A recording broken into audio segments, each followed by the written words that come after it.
Aujourd'hui, subhanallah, on entend beaucoup de musulmans insatisfaits de la tournure que prend la politique à l'égard des musulmans.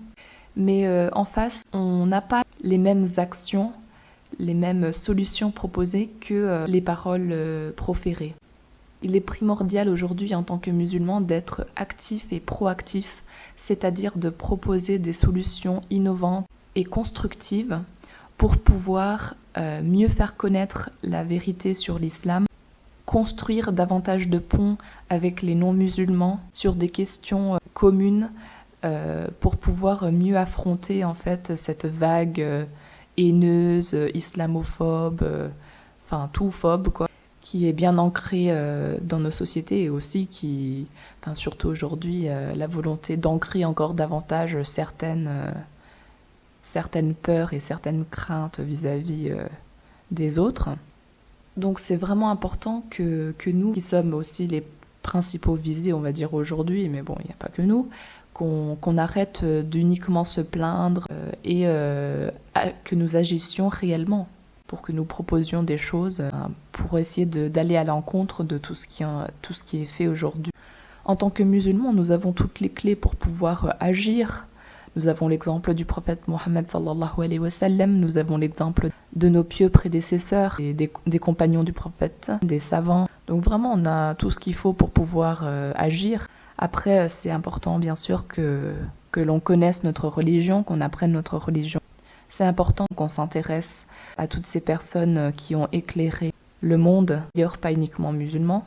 C'est important qu'on s'intéresse aux choses qui marchent ailleurs, dans d'autres pays, pour pouvoir les copier et les introduire dans notre propre pays. Souvent, on voit que voilà, certains pays comme la Grande-Bretagne, les États-Unis, l'Australie, enfin d'autres pays, sont plus avancés que nous en cette matière. Je dirais pas qu'il y a moins d'épreuves, ils ont les mêmes épreuves que nous, elles sont peut-être différentes, enfin dites différemment ou sont sur d'autres thématiques, mais l'islamophobie grandit partout. Dans le monde, c'est pas uniquement en France. La seule chose, effectivement, c'est qu'ils y répondent de façon différente. Peut-être que si aujourd'hui aux États-Unis, en Grande-Bretagne, ils arrivent à travailler avec leur voile, à s'imposer plus facilement, à être présents dans les institutions, c'est tout simplement parce qu'ils se sont battus qu'ils ont fait le pas pour y arriver et qu'aujourd'hui, on voit le fruit de leur travail. Aujourd'hui, si on a encore du mal à se faire accepter tel que l'on est dans n'importe quelle instance, c'est qu'on ne s'est pas assez battu pour, on a laissé les politiques faire leurs lois comme bon leur semble. Si en 2005, si la loi a pu être votée pour que nos enfants ne puissent pas porter le voile à l'école, c'est tout simplement parce qu'on n'a pas été assez efficace pour contrer cette loi. Donc voilà, juste un petit message pour dire à quel point c'est important que l'on se bouge. C'est aussi essentiel que l'on fasse partie de ces gens qui se bougent, parce que ce point-là, on sait très bien que les épreuves ne font que commencer, elles vont s'intensifier. On sait ce qui nous attend, on sait que El Mahdi al-Dajjal va arriver, que ce sera une grande épreuve pour toute la Ummah et que beaucoup de gens vont être alléchés par ces propos. Donc nous, en tant que musulmans, on doit s'armer contre cette grande fitna.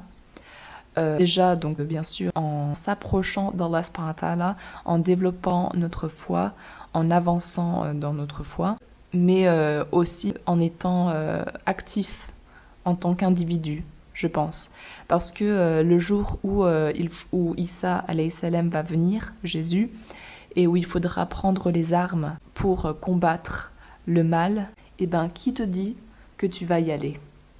Parce que voilà, nous on lit le hadith, on dit bah ouais, le jour où Jésus va venir pour nous délivrer, bah oui, bah moi je vais y aller, je vais le suivre. Bah oui, c'est simple. Bah non, c'est pas si simple que ça.